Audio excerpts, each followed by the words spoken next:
Swastiastu, Namo Buddhaya, dan salam kebajikan bagi kita semua. Selamat sore semuanya, selamat datang di podcast Wawasan Kebangsaan dan Bela Negara. Bersama saya host pada podcast kali ini, perkenalkan diri, saya Arif Yudi Praditya, jabatan sebagai perancang di Direktorat DJPP. Dan rekan saya, Saya Anessa Nurfadila dari Formasi Analis Hukum dari Satuan Kerja Ditjen PP. Yap, pada sesi ini kita akan membahas podcast dengan tema visualisasi bangsa yang dapat menggugah rasa cinta tanah air dan bangsa. pada podcast kali ini kita sudah mengundang 3 narasumber nih dari satuan kerja yang berbeda-beda. Untuk itu kita perkenalkan diri dulu ya, narasumber kita yang keren-keren ini. Mungkin dimulai dari Mas Arya dulu, kemudian Dr. Mutia, dilanjutkan dengan Mbak Rila. Silakan. Baik, terima kasih Mas Arief, Mbak Nisa. Sebelumnya perkenalkan nama saya Arya Galuh, jabatan perancang peraturan perundang-undangan dari Ditjen PP. Perkenalkan saya Mutia, formasi dokter ahli pertama dari BPSDM Hukum. Kenalkan nama saya Rila Israwati Mahram, penerjemah ahli pertama dari Sekretariat Jenderal. Terima kasih. Oke, terima kasih. Selamat datang untuk para narasumber. Jadi, bicara tentang wawasan kebangsaan dan bela negara, kita tahu ya, Bapak Ibu semua yang menonton podcast ini, baik pun narasumber, Mas Arief, bahwa wawasan kebangsaan adalah cara pandang bangsa Indonesia dalam rangka mengelola kehidupan berbangsa dan bernegara yang dilandasi oleh jati diri bangsa dan kesadaran terhadap sistem nasional yang bersumber dari 4 konsensus dasar bangsa Indonesia. Apa aja? Ada Pancasila, UUD NRI tahun 1945, NKRI, dan Bhinneka Tunggal Ika guna menghadapi berbagai persoalan yang dihadapi bangsa dan negara untuk menciptakan masyarakat yang adil, makmur, dan sejahtera. Kita ketahui bersama juga nih, Mas Arief, kalau dasar hukum kewajiban bela negara ini ternyata sudah diatur di pasal 27 ayat 3 UUD NRI 1945 dan disusul oleh pasal 30 ayat 1 UUD NRI 1945 yang mana tiap warga negara berhak dan wajib ikut serta dalam usaha pertahanan dan keamanan negara. Begitu juga ada dalam Undang-Undang Nomor 23 Tahun 2019, yang mana undang-undang ini adalah undang-undang tentang pengelolaan sumber daya nasional untuk pertahanan negara. Bertujuan untuk mentransformasikan sumber daya nasional menjadi kekuatan pertahanan dan mempersiapkan Indonesia menghadapi berbagai ancaman baik militer maupun non-militer. Nah, ini yang kita highlight nih Mas dari podcast kita pada sesi ini kita akan bahas bahwa ternyata ancaman itu tidak hanya di militer, tapi juga ada non-militer. Begitu juga dengan bela negara tidak hanya dilakukan oleh militer, tapi juga dilakukan non-militer. Nah, itu nanti akan asik kita bahas dalam podcast kita kali ini. Benar sekali, Nes. Nah, kalau kita tarik mundur ya, nih, Nes ya, di gimana perjuangan para pahlawan kita dulu ya untuk kemerdekaan Indonesia. Saya sedikit berbicara soal sejarah wawasan kebangsaan nih. Wawasan kebangsaan itu lahir ketika bangsa Indonesia berjuang membebaskan diri dari segala bentuk penjajahan. Perjuangan bangsa Indonesia yang waktu itu masih bersifat lokal ternyata tidak membawa hasil karena belum adanya persatuan dan kesatuan. Sedangkan di sisi lain, kaum kolonial terus menggunakan politik adu domba atau kita kenal dengan nama divide et impera. Dalam perkembangan berikutnya muncul kesadaran bahwa perlu perjuangan yang bersifat nasional, yaitu perjuangan yang berlandaskan persatuan dan kesatuan dari seluruh bangsa Indonesia yang akan mempunyai kekuatan yang nyata. Sehingga dari hal tersebut muncullah organisasi Budi Utomo pada tahun 1908, Sumpah Pemuda pada tahun 1928, dan Proklamasi Kemerdekaan pada tahun 1945 yang memunculkan gagasan, sikap, dan tekad yang bersumber dari nilai-nilai budaya bangsa serta disemangati oleh cita-cita moral yang luhur. Sikap dan tekad itu adalah perwujudan dari suatu wawasan kebangsaan. Gitu, Nes. Itu, terima kasih. Ini kita habis mengingat-ingat dulu sejarahnya bagaimana ya tentang wawasan Ya, kebangsaan ini. jangan lupakan sejarah Untuk ya. lebih dalam, lebih dalam kita bisa tanya langsung ke 3 narasumber kita ya Mas ya.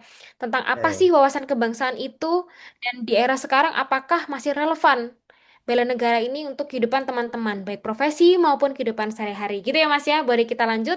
Lanjut ke narasumber pertama kita nanti boleh Mas Arya menyampaikan, dilanjut dengan Mbak Rila dan ditutup sama Dokter Mutia. Silahkan untuk memberikan pandangannya. Baik, terima kasih Mas Arief, Mbak Nesa. Sebenarnya sepakat sama yang dikatakan Mas Arief dan Mbak Nesa. Bagi saya sendiri, wawasan kebangsaan itu adalah cara pandang kita untuk mengenai diri dan lingkungan kita yang mengutamakan kesatuan dan persatuan dalam kehidupan bermasyarakat. Jadi, khususnya bagi saya seorang perancang, mungkin nanti relate sama Mas Arief, bahwa wawasan kebangsaan itu sebenarnya filter utama dalam setiap pasal yang dirumuskan. Jadi nilai-nilai seperti persatuan dalam keberagaman atau Bhinneka Tunggal Ika, keadilan sosial itu harus ada dalam setiap pasal-pasal, setiap ayat-ayat yang kita rumuskan, yang kita hasilkan dari perancangan peraturan perundang-undangan. Contoh konkretnya mungkin dalam Undang-Undang tentang Otonomi Daerah. Jadi perancang tuh harus memastikan keseimbangan antara semangat kedaerahan dengan keutuhan NKRI. Sedangkan dari perspektif seorang perancang terkait wawasan kebangsaan itu bela negara maksud saya bisa dilakukan melalui keahlian dan tanggung jawab profesional. Salah satunya melalui penyusunan regulasi yang melindungi kedaulatan, keadilan dan persatuan bangsa. Perancang itu dalam membela negara itu punya caranya sendiri. Mereka memastikan bahwa produk hukum itu dihasilkan secara adil, sesuai konstitusi dan tidak diskriminatif. Dan tentunya agar semangat dari Pancasila dan Undang-Undang Dasar 1945 yang seperti disebutkan sebelumnya oleh Mbak Anessa tuh tidak hilang gitu. Karena dalam PP 59 tahun 2015, perancang peraturan perundang-undangan itu eh, selalu dilibatkan dalam pembentukan peraturan perundang-undangan dari perencanaan, penyusunan, pembahasan, pengesahan dan atau penetapan, dan terakhir mungkin pengundangan. Jadi menyusun aturan yang baik, rapi, berkualitas juga merupakan bagian dari bela negara karena aturan yang buruk bisa menyebabkan kekacauan. Mungkin itu Mas Arief dan Vanessa. Oke, melanjutkan dari Mas Arief, tadi kan wawasan kebangsaan dan bela negara dari sudut pandang perancang. Dan untuk sudut pandang saya sendiri sebagai seorang penerjemah di Kementerian Hukum Republik Indonesia, wawasan kebangsaan itu bukan hanya sekedar teori, melainkan prinsip yang harus dipegang teguh dalam setiap tugas. Ini adalah prinsip yang saya pegang teguh dalam setiap pekerjaan, karena profesi saya adalah wujud nyata dari pengabdian. Saya melihat diri saya bukan hanya penerjemah yang menerjemahkan kata per kata, tapi juga menjaga kedaulatan bangsa. Setiap kali saya menerjemahkan dokumen-dokumen penting seperti perjanjian internasional, saya memastikan bahwa bahasa Indonesia tetap memiliki martabat dan kekuatan hukum. Ini adalah cara saya menjadi salah satu pilar, menjaga salah satu pilar kebangsaan kita. Saya juga bertanggung jawab penuh untuk memastikan pesan dan kebijakan negara tersampaikan dengan akurat kepada dunia. Kemudian berkaitan dengan bela negara, tugas harian saya sebagai penerjemah juga merupakan wujud dari bela negara. Saya bertugas menjaga kerahasiaan negara, memastikan dokumen yang saya terjemahkan tidak bocor kepada pihak yang tidak berhak. Kemudian di samping itu, terjemahan yang cepat dan akurat dalam situasi darurat itu sangat krusial agar proses hukum atau diplomasi tidak terhambat. Jadi sebagai jembatan komunikasi antara Indonesia dan dunia internasional, profesionalisme saya turut menciptakan citra positif bangsa dan memastikan pesan yang disampaikan tidak hanya dipahami tetapi juga dihormati. Begitu Mbak Nesa dan Mas Arief. Baik, itu tadi point of view dari Mbak Rila, penerjemah ahli pertama mengenai wawasan kebangsaan dan bela negara. Kalau dari sudut pandang saya sebagai seorang dokter, wawasan kebangsaan dan bela negara memiliki makna dan peran yang sangat penting. Sebagai dokter, kami tidak hanya dituntut untuk kompeten dalam ilmu kedokteran, tapi juga harus punya pemahaman tentang wawasan kebangsaan. Kenapa? Karena pasien kami berasal dari berbagai latar belakang, seperti beda suku, beda agama, dan beda budaya. Wawasan kebangsaan mengajarkan kita untuk melihat perbedaan bukan sebagai penghalang, tapi sebagai kekayaan bangsa. Dalam ruang praktik kedokteran, kami menerapkan itu sebagai dengan prinsip tidak boleh ada diskriminasi. Jadi seorang dokter itu tidak boleh memilih-milih pasien. Kami melayani siapapun yang membutuhkan, baik itu dari kota besar sampai pelosok negeri. Lalu bagaimana dengan bela negara? Kita sering mengira bahwa bela negara itu adalah tugas tentara. Padahal sebenarnya setiap profesi itu bisa menjadi bagian dari bela negara, termasuk dokter. Contoh nyata, ingat masa pandemi COVID-19, dokter dan tenaga kesehatan berada di garda terdepan. Kami harus tetap bertugas meskipun resiko tinggi. Ada yang jauh dari keluarga, ada yang kelelahan, bahkan ada yang gugur dalam tugas. Itu adalah bentuk bela negara dalam arti sesungguhnya, melindungi nyawa rakyat Indonesia. Dokter juga punya peran penting sebagai agen perubahan. Kami bukan hanya menyembuhkan, tapi juga mengedukasi dengan memberikan pemahaman soal pola hidup sehat, imunisasi, atau pentingnya sanitasi. Kami membantu meningkatkan kualitas hidup masyarakat. Kalau masyarakat sehat, negara pun jadi kuat. Dan itu adalah bentuk nyata kontribusi kami dalam menjaga ketahanan nasional. Jadi, wawasan kebangsaan dan bela negara bukan hanya soal teori, tapi tentang bagaimana kita mengabdi dengan hati untuk negeri. Gitu sih Mas Arif dan Mbak Nesa.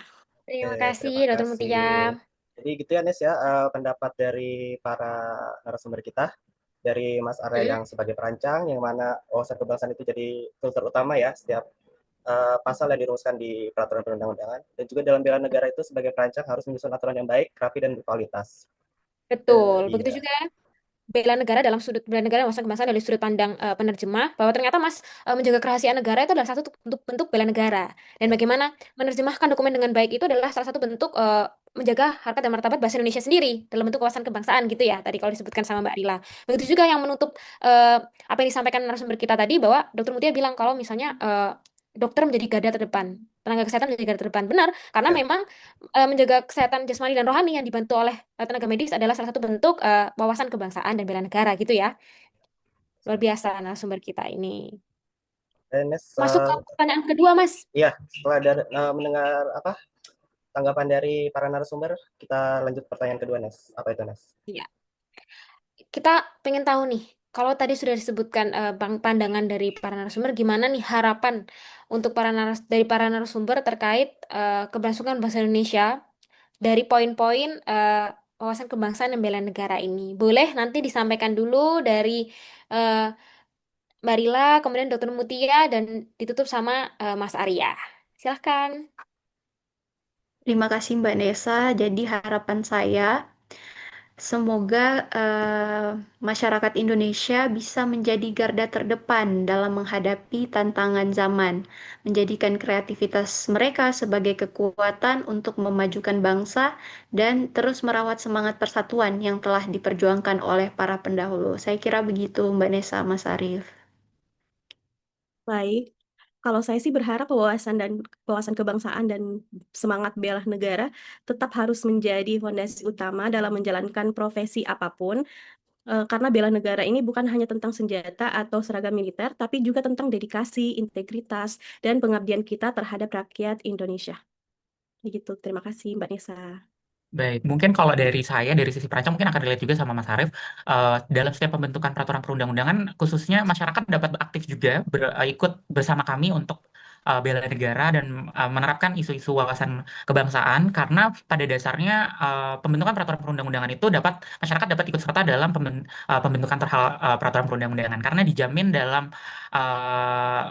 dijamin oleh undang-undang, karena itu merupakan bagian dari hak asasi manusia, khususnya sejalan juga dari putusan MK nomor 91 tahun 2020 tentang hak masyarakat untuk didengarkan pendapatnya, dipertimbangkan pendapatnya, juga mendapatkan penjelasan atau jawaban atas pendapat yang diberikan. Karena proses yang melibatkan partisipasi publik, transparansi, akuntabilitas adalah indikator penting dari sebuah regulasi yang baik. Terpenuhinya asas peraturan perundang-undangan berhubungan dengan hak masyarakat dalam partisipasi pembentukan peraturan perundang-undangan. Mungkin itu sedikit dari saya, Mas Arief dan Mbak Nesa. Oke, terima kasih untuk para narasumber. Jadi gitu ya Nes ya, kita sudah mendengar harapan-harapan dari para narasumber, dimulai dari Mbak Rila yang ingin pemuda menjadi garda terdepan untuk memajukan bangsa, kemudian dari Dr. Mutia yang mana dokter harus berdedikasi dan pengabdian pada masyarakat Indonesia, kemudian yang terakhir dari Mas Arya, yang mana masyarakat kedepannya bisa berpartisipasi atau terlibat dalam pembentukan suatu perundang-undangan. Gitu. Betul. Luar biasa. Terima kasih untuk para narasumber atas pandangan yang luar biasa dan harapan dan diskusinya yang luar biasa. Dari diskusi kali ini ya, boleh saya tarik kesimpulan ya bahwa menjadi peran seluruh warga negara dalam upaya bela negara dan tentang bagaimana kita memahami wawasan kebangsaan itu sendiri. Apapun profesinya, maka wajib turut serta dalam upaya bela negara gitu ya. Dan yang paling penting bukan hanya teori, karena kita ketahui bersama bahwa pentingnya wawasan kebangsaan dan bela negara ini, kita ini tinggal di negara Indonesia, yang mana Indonesia adalah negara hukum. Dan kita tidak akan bisa lepas dari nilai Pancasila dan Bhinneka Tunggal Ika dalam menjalankan kehidupan sehari-hari. Semoga apa yang menjadi harapan narasumber di sini dan harapan kita semua untuk teman-teman yang mendengar podcast ini juga akan terwujud demi negara Indonesia yang lebih maju dan lebih baik lagi. Ya, betul sekali. Baik, untuk mengenai bela negara. Bela negara itu sendiri merupakan bagian dari yang sangat penting bagi masyarakat Indonesia ya. Karena bela negara itu menjadi fondasi persatuan, kekuatan, dan keberlangsungan Indonesia. Tanpa semangat bela negara, kedaulatan persatuan dan masa depan bangsa akan terancam. Oke, terima kasih banyak untuk para narasumber dan teman-teman yang sudah mendengarkan podcast ini sampai selesai. Kami dari Angkatan 9 Kelompok 2 undur diri. Sampai bertemu lagi di podcast selanjutnya. See you next time.